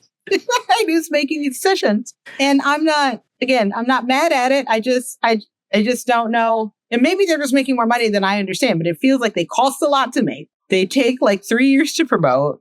And I haven't heard anybody come out and be like, oh, this was the best Transformers ever. there's always some type of issue. Either there's like, it feels like if they get through casting issues, there's a story issue. One of the cars ends up racist somehow, and I don't know how they consistently make that mistake. And I just am like, okay, what's happening? And they don't owe me the books. They don't owe me the money. I just give me an accounting thing because I can't see where the math is. I don't understand because it feels like, again, it's that doesn't feel like it's quick to make. It doesn't feel like the money is guaranteed to come back in. It doesn't feel like it's without issues. I feel very strong. I don't understand the numbers. So if somebody could share that with me, please email hustlingwithharges@gmail.com and let me know what the math is. Thank you. So this last thing, I have opinions on. So there is a Street Fighter movie coming out next year. Supposedly next year, tentatively, but it is coming out. They are releasing the cast. It is currently filming. I'm going to read the cast to you, and then I'm going to tell you the one thing that I am upset about. So we have Jason Momoa leading this cast as Blanca, which I think is going to be a really cool take on Blanca. I think it's going to be very fun. I think it's going to be a lot smoother than what Blanca is in the games, and I'm kind of okay with that. We have Ryu, who is, I forget what this man's name is currently, but he is from the TV show Warrior, which was very good. I thoroughly enjoyed it. It's a Bruce Lee story. It's very fun. There is Roman Reigns playing Akuma, which I think is also a very good casting. I like Roman Reigns. I think Roman Reigns needs to be doing more things in film. We have Reacher himself. Oh, you have his name. I believe Andrew Koji as Andrew Ryu. Koji, yes. We have Reacher, Alan Richardson as Guile, which I think is Alan Richardson. I just, as an aside, I love you. You always give him an additional syllable. I butcher his last name. You always give him so Alan. We're gonna find it. Richardson. I believe it's Richardson. We're gonna look it up. We're gonna correct it, but it is Richardson. Yes. Yes, Alan Richardson. I will say there are more letters than it needs as a name. Okay, so maybe that's what it is. but I'm like, there's a second. Alan Richardson. He's rumored. Okay. And Noah Centineo. Noah Centineo. Thank you. That one I know. I'm much better with names in real life. I know. No, Tara is. I'm just here to. I'm here to support. As Ken Masters, and this is the one because I'm just going to stop hiding. I'm just going to stop burying the lead. This is the one I'm upset about. 50 Cent as Balrog. 50 Cent as Balrog? Is it really because he's just big and tough and black? Like, that's what it feels like. Because there are, like, much better martial artists, specifically in the boxing arena, that I think are better actors that could have done this role really well. Can I name them? No, I won't. No, you can't make. And see, I'm not mad at it. I'm not excited about it. But I also think this feels like, I feel like he wanted to do this more than anybody looking out. And again, I don't know. I don't have any actual connections to 50 Cent or whatever. But this is the type of casting that feels a bit like, and this is a bad example because I believe that was better casting, but Sam Jackson is Mace Windu. Where it's like, I am a star. I want to be in your movie. Yes. Put me in your movie. Put me in your movie. And it feels like, this feels like that, where 50 is like, there's Street Fighter movie coming out. I'm 50 Cent. I want to be in it. I don't know if that's what happened. I don't know. This is, again, speculation and rumors. But it feels less about they reached out to him or possibly like, hey, we would like you to cameo or do something in this. And he was like, no, give me that. That's who I would like to be. And they were like, now I will say that I just saw who the director of the Street Fighter movie is. I'm not going to try to say his name. I feel like I would really, really mess it up. But he directed the Twisted Metal series, which was surprisingly good. That was a fun time. So I'm very excited. I did not know that he was directing this. That kind of changes some things. If nothing else, this movie is going to be really fun to watch. Right. He directed 62 episodes of the Eric Andre show. looking at him. He also directed 5 episodes of Dave. I think this is somebody who wanted to work with. I feel like this is the casting feels weird only because we don't know the actual people involved. Okay. Do you know what I'm saying? Where you're like, yeah, no, that makes sense. We don't know that these people know each other, but just looking at this kind of space. These are like homies. These are people who know each other. And so it's less about like, again, what the audience wants and more about like how this group of people want to work together. And so I get it. I don't, it'll be what it is. It'll be what it be. But I think we don't have enough information to know why this casting worked out the way it did. That's super great valid point right there. However, I do understand the anger. It's like they're actual boxers. You could have got Mike Tyson. You could have got Mike Tyson, who the character is based off. Right. But that could be why he didn't want to do it. He's like, because it's not a super flattering portrayal. So I could easily see him being like, don't you come to me with that disrespectful shit. But who knows? Who knows? Alrighty, folks. And now it's time for us to transition into Work Harge, Play Harge, your favorite Hustling with Harge segment. The topic for this edition of Work Harge, Play Harge is promotion and networking. So launching this podcast and our respective creative projects has given us a renewed focus on promotion and networking. So let's switch it up and talk about the play first. Tyrone, where do you find joy in promotion and or network? I realize that I find joy in promotion in telling people what I'm working on and then watching them get it. Like you're talking to somebody and then the light hits them and they start asking questions. And they start they want to know more about it. They want to know more about how they can help or what they can do to be a part of it. That's my favorite thing. I love talking, and I love talking about Epic to anybody who will listen, except my phone. I will not record a video to talk about it. Yeah, it's wild. I wonder, is there somebody you could imagine on the other side of your phone receiving it? Like, I don't know, put just a giant dollar bill behind it. No, I'm kidding. Or, to make it so that you are talking to people, they just aren't there right now immediately. Yeah, that is a really great idea. And a thing that I should probably be doing. Just envisioning I'm talking to somebody at the cafe, and just telling them my story, which will probably be easier to do. Because I think about it, it just filled with so much anxiety about having to promote. And even the word of using having and not wanting, I feel like I'm making this thing. So now I am obligated to do this. It's a thing that I don't get to do. It's a thing that I have to do. And that feels very limiting and frustrating for me on a thing that I wanted to tell people about. Yeah, I will say, I understand the ways hustling culture has networking, this immensely transactional thing where it's I'm talking at you so you give me money or support or resources. And that type of networking feels just so disingenuous to me. I can't do it. And I recognize that being open to that in a way that is healthy and mission aligned and vision aligned is something I do have to do. I need to be more open to being our whole relationship doesn't have to be transactional, but being available to the idea that a transaction could be possible. I struggle, we talked about this a little bit in the last episode, but it can be hard to sell my services. And I started my career, I moved to New York in a retail sales space. I was selling makeup, good old Benefit Cosmetics down there in Bloomingdale, Soho. Shout out to all the makeup artists working there, past and present. I could sell. I was good at selling, partially because I liked what I was doing. I got to engage in it. And I really liked that because we were in this retail environment, the sale was understood. I wasn't introducing selling into just a regular conversation, or I wasn't introducing the transaction. You were at Bloomingdale's. The transaction, we're standing next to a cash register.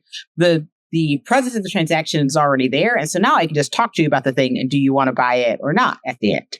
I find introducing the sale or introducing the transaction into a conversation I'm having to be a challenge.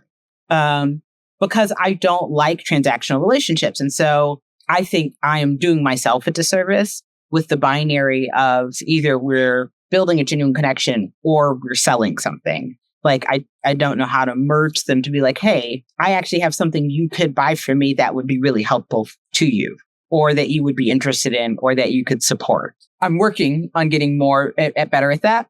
But yeah, that blended conversation of like, we are networking and supporting each other. And also, I have a service that you could buy that would be helpful to you is just hard. No, man, I get it. It's hard building when you said the merging the conversational and transactional into this like cohesive thing is hard, especially for me, because like I don't like asking people for money. like I really don't. And but if you got $20, let a brother get $20 off you. But and this comes back to a lot of like internal stuff, but I feel like no matter how good my work is, it's not worth the trouble of getting funded. And then I talk about it and I'm like, we ain't got no money. But then I'm like, but there's that voice in me that's like, well, this isn't good enough to get any money anyway. So I don't know why you're worried about it. And so that's a thing that is like, that's the thing that always is in the back of my head. And that's what's really hard about promoting for me is the lack of inner validation on a project that I love. So once we get past that barrier. Yeah, what's funny is, and I've worked in fundraising for a billion years. I understand I've helped artists like really get their mind around it. And like something that is helpful is it doesn't have to be worthy to fund it. And I want to be clear. I think your art is worthy. I think Epic is a really great IP. I think it's going to be such a great project when it gets there. And if the current state of the world, and if anything has taught me anything, it's that money isn't worth. Money is like price isn't worth. Price is just price. And you can use your price. You can name your price. You can name the amount of money somebody can give you to help make the thing happen. And that can actually be completely devalued from whether or not it's worthy or not. So you don't have to be worth the amount that you're asking for to get the amount you're asking for. Like, do you remember the dude, and maybe this wasn't as big a deal in your space, but it was so super infuriating on my space. But many years ago, particularly when I was working more directly in fundraising or with artists, there was the dude who raised, and I can't remember the amount of money anymore, if it was $17,000 or $40,000 to make the potato salad. Right. And I understand he had contacts. It was funny. It was there. I'm not even mad at it for happening, but it was this like quality of the project or idea does not actually have an impact on whether or not you can raise the money. And I said that, and I'm going to already walk it back a little bit in the sense of they have a relationship, but they are not directly correlated. They are not like, if you have a good project, you will make the money. It is like good projects increase your chances of being able to raise money. The more thoughtful and or connected and aligned with the project or the project and the donor base are, the more likely you are to make money. The more resources and people with resources you have access to, the more likely you are to make money. So I'm not saying make a shitty project and then you can get money.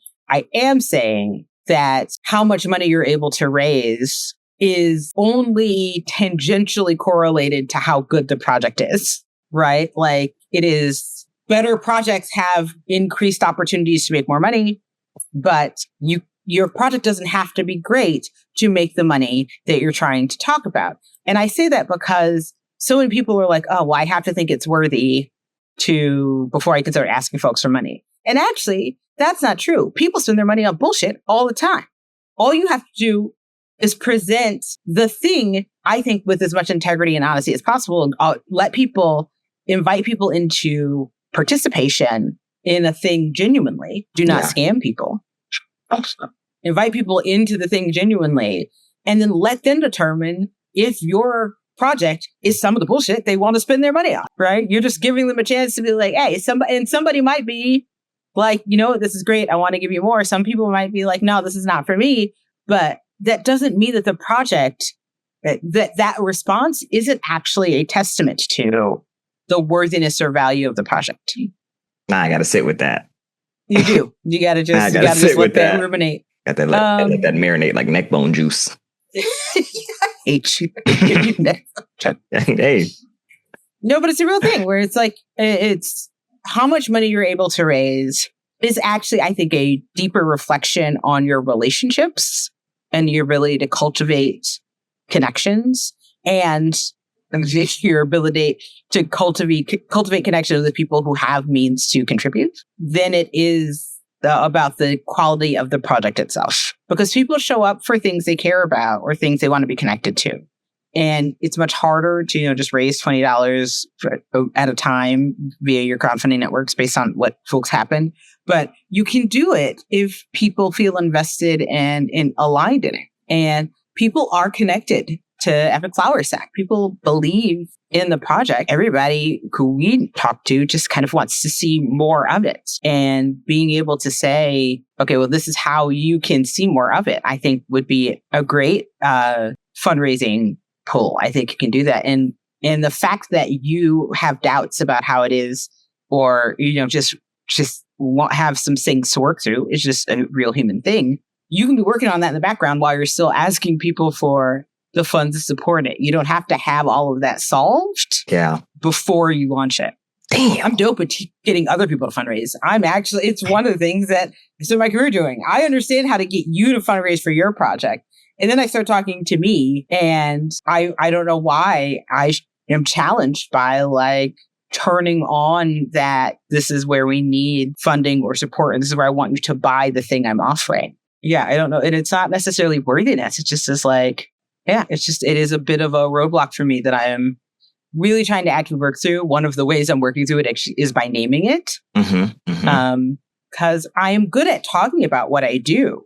I'm just not necessarily as good at closing for myself. I'm good at closing for others. So. No ABC over here.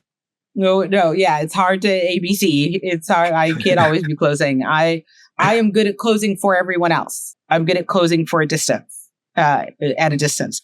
And I think part of it is actually because, I've talked in the last episode again about taking up a lot of space, in my own space, like feeling in some ways like I can be a pushy personality. And so I hesitate around that closing that sale when it's about me for fear of feeling like I'm too pushy or I'm asking too much or I'm doing too much. Like I'm happy to do too much in almost every other sphere of my life, but struggle a bit with the closing the sale for me. And working on it, trying to just be more transparent about that as a process, trying to say, hey, these are the things that I can do with and for you if somebody's interested, and seeing what we can do and what we can price there. But it is hard because capitalism are the unofficial third host of Hustled with Harges, because who I've named, I think, in every episode. I love the unofficial third host. But capitalism has made it so that how much money you have access to or how much money people are willing to give you is conflated with worth. And again, price and worth are different. And the more you can separate them, the more you can be like, hey, this is how much this costs. This is how much you can pay to access it right now. Yeah. But that does not mean it is worth. I am worth more than that. I am worth in my spirit and brain. I'm worth so much that it is valuable and that is not named in money, but you can access some of those skills for this many dollars. And that is price. That both ended up, that was about play hard, but it also ended up being work hard. When has a random connection turned into a big opportunity? I think a random connection that has turned into a big opportunity was when we found our composer, Daz Murray, who goes by King Honey. She uses she, her pronouns. She's based out of Arkansas, Little Rock. Me and her met at a networking event at a place that's no longer here in Brooklyn anymore, which is upsetting. It was a really nice space. But she was in town for one day and she came here to visit and we started talking and I was like, oh, I'm doing a cartoon. And she had mentioned that she makes music. And I was like, oh, have you ever thought about doing a theme song? And she goes, that's funny because I make music for TV. Like I've never done a theme song for an animated film or animated series. And then we linked up and we've been riding with each other ever since. And like Daz is like a very important and like integral pillar to Juice Studios, which I am very happy to call her my friend. But it was like a super random thing that turned into something to where like we have a theme song. And like that theme song is going to be even more developed later on this year. So very excited about it. Amazing. But yeah, in 2010, I took an internship at the Public Theater in New York City. And I was able to work for some great people, but I worked specifically for a man. David Lowy was my boss. And he has become just one of my dearest friends. And through him, David really showed me like what it meant to be connected to the New York theater scene. David knows so many people, such genuine soul. And getting to be his friend after getting to be his intern, he really kind of showed me what it meant to be a part of the community. And, 15 years later, so many people I have built working relationships with, have built professional relationships with, have built friendships and made projects and all of that kind of all can circle back to having that one internship in the right building under the right person at that moment. And it was, my goal was really just to be in the public theater. I actually did not care what department I was in. And there were, a lot of folks really wanted to be in the artistic departments, which was great. But, there was an open internship in the capital projects department, which was, buildings and permits and paperwork. And I was like, I'm in the building. That's all. Frankly, that's all that matters. If I can get in there. If I can get in there, I can take care of the rest. If I can get in there, I can figure it out. And I got to meet some really wonderful people. Not just David, but there are a few other collaborators, some really great friends. And Darren, Chie, there's just so many folks in that intern class. I got to work with Maria Goyanis. I got to work with Shanta Fake and these people who all kind of left that space. So being in that building at that moment was ideal. But I really think back to David's continued willingness to kind of invite me into his social circle allowed me to feel like a true participant in the New York theater scene. And that has been a relationship that has been really, really fruitful in a variety of ways that I never would have imagined just walking into the public working on plans and projects. Yeah. That's really awesome. Yeah. Like I also, as a person who also knows David Lowy, I didn't know David Lowy was like that guy like that. David knows more people than most. and as just one of the most generous spirits on the planet, he brings people together in ways that are active and fun and interesting. Yeah. And so, yeah, that would shout out to David Lowy. Shout out to David Lowy. Shout out to the public. Shout out to the so many beautiful people who've gone through that space and some people who are doing just really great things in the world. But people who are willing to open up their networks and friendships to bring people into it who may not feel like insiders at the moment. Yeah. But you just are a gift. Invite people into your spaces. Open up your circle. I'm not saying you have to. Again, we learn the lessons from Center. You don't have to let everybody in. But let some people in. So use your discernment to understand who you can invite into your spaces to keep generating more energy, more ideas, more connections. I think this concept of no new friends has kind of crushed the idea of being invited in spaces where you don't necessarily know you would be, or opening your circle, like you said, opening your circle to people that you might not necessarily open your circle to in a regular way. I'm all for it. Same. And like, to go back to reestablish my soapbox, discernment, like people say no new friends because they don't actually know how to be friends, I think. And it's like, okay, yes, somebody might have mistreated you. You might also have mistreated somebody. Do you actually know what it means to be a friend? Yeah. Do you know how to show up? Do you know how to vet your friendships? Like, I'm not saying meet somebody and an hour later, give them the keys to your house and your PIN. I'm saying like build the relationship. Let's go do a little bit of a thing. If we're going to collaborate, maybe let's start with a small project. If we're going to like roll your or not slow roll, develop the relationship, I guess is where I keep going. Like start small, start at a little bit, let your friendships grow over however long they need to grow. But so many people, I think, rush into intimacy.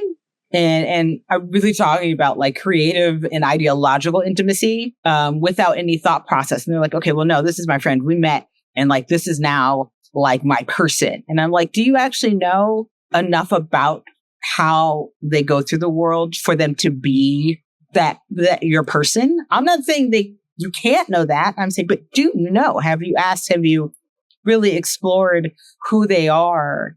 Have you offered them who you are? To actually build a real relationship that has genuine stakes, that has genuine connections, that can be helpful. And so like, no new friends, it means for me, no new ideas, no new environments, no new stimulus. It's like, no, I love new friends. I want new friends. What do the kids do now? Clocked it. Oh, that's clocked it. Yes. Clocked it. Okay. I want new friends. And I'm also really clear about like the level of access I'm willing to participate in, a level of access I'm willing to give. Because again, discernment. Discernment is the unofficial theme of today's episode because it is like, do you even know how to make new friends? Do you know how to take care of the friendships you have? And it get connected into the theme to networking and promotion. It's just like, so many people throw people away because they feel like they aren't strategic or valuable in the moment and they aren't nurturing the relationship. They don't actually know how to be friends. Yeah. Or be contacts or be in healthy relationship. And so they're like, well, what can I get from you? Oh, well, nothing. So then I'm not going to show up for it. And it's like, that's not how that works. Again, you can have some transactions. So you can ask for some things, but you can't just extract, and then be like, well, this person wasn't good to me. When do you feel most confident talking about your... Oh, I love this question. Mm-hmm. I feel most confident talking about my work when I am in a space that I feel not only comfortable in, but invited into. Like, it is definitely about the surroundings, like talking about it at the cafe, talking about it with like the D&D crew, like these are things that like I feel extremely comfortable asking, like, or not asking, but like discussing and answering questions and like talking to somebody for 3.5 hours about magic systems. like that's when I feel the most confident, is like when I'm in a space that I am accepted and invited in, and also when people start asking questions about it. Like there's like a hook where, you know, somebody's like, but what if this person did this? And I'm like, great. Now you've activated my trap card. And so now I'm going to talk to you for the next 4 hours about why this person has to do it this way. And it's really fun to do. And I feel my most confident in that way. And as I'm saying it now, I'm realizing that like I'm depriving my confidence from not having these conversations in my videos. Just that. Message. Get out of here. We learned a lesson.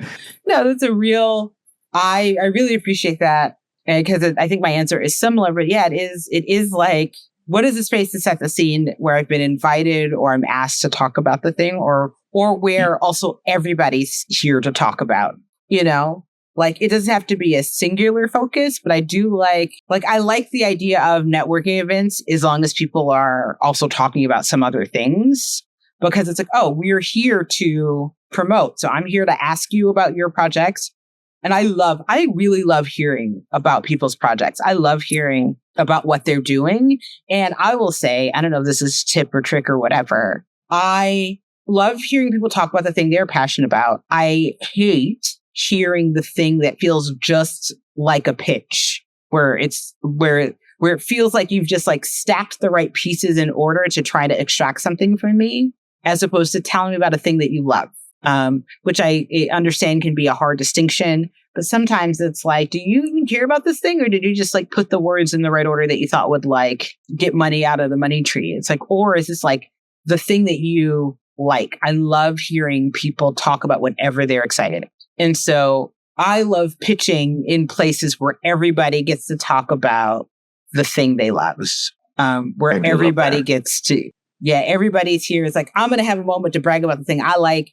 And I'm also going to get to hear all the things you like. And then somewhere in there, we're going to all get to big after each other and talk about what all of our like excitement is together. We're going to talk about like making work together. And that is when I feel most confident talking about the work.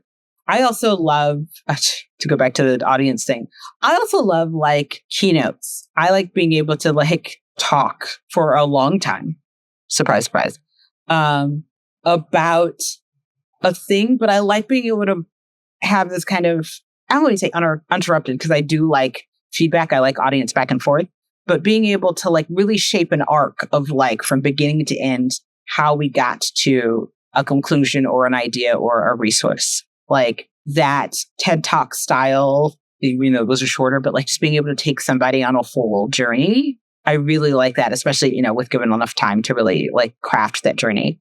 The theater maker / storyteller in me like loves being able to have that uninterrupted moment to walk the journey through for folks. I love having that keynote style conversation where somebody allows you to just build the whole story. And you're just like, and they're just sitting there, just yes. What happened? Right. And I'm like, I love stuff like that. And I know some people don't like talking about their work, especially like that's the thing I've definitely found in living in New York now, is that the idea of collaboration at such an early stage, people don't want to do. People don't want to talk about what they're working on. They're like, it's not ready yet. And I was like, but if it's not, but how do you know? Like, how it could be. Like, and I think it's the fear of like, the disingenuousness of people, and that frightens people that, somebody could take somebody's idea, and then, which is a real thing you have to worry about. But also like I think we are, at least in my circle, we are in a beautiful time where nobody really knows about us, where we can talk about our ideas openly without fear of somebody taking something and like help and build and collaborate to make something better, or to make something feel more finished or more complete. I like to practice something I've jokingly in my head called like copyright by visibility, where it's like, if I talk about my idea enough in enough places, people are going to know it's mine.